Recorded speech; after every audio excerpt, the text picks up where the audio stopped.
Lost Girl Therapy. Here's what it might feel like if your avoidant attachment style gets triggered. So in my previous videos, we talked about disorganized and anxious. And now the avoidant side of attachment gets a little tricky, mainly because there can be a lot of oscillations between being angry and upset at your romantic partner or feeling like you completely want to withdraw and want nothing to do with them. And one of the reasons that avoidant tendencies, when they get triggered, can become very difficult to manage is because that oscillation between the anger and the complete rejection makes it very difficult to find alignment within ourselves. It's almost like we can't understand if we like our partner or if we don't.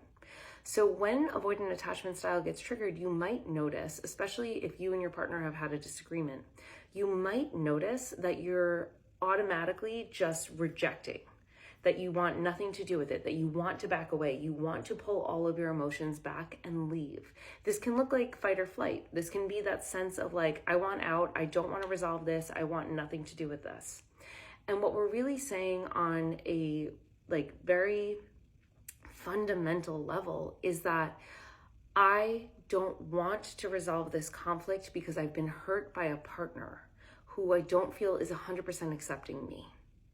And the thing about avoidant, if you recall my previous videos, is that with avoidant, we don't typically present all of our emotions. We don't typically lay everything out and become vulnerable. So it's up to our partners to then read our signals and make the best of it. And if they don't do that, or if they're not mind readers, or if they read it incorrectly, we can feel hurt and rejected and unseen. And that's where we get that lash out tendency. That's where we get that, like, you don't know me, I don't want anything to do with this.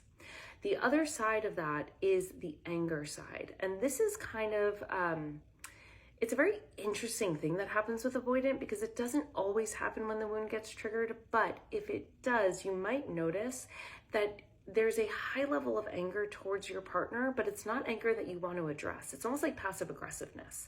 It's that state of saying, I am upset with you, but I'm never going to tell you. I am upset with you that you have brought something to my attention, but I'm not going to have this conversation. And a lot of that has to do with, if you were to have that conversation, you would have to bring your emotions forward. You would have to show vulnerability.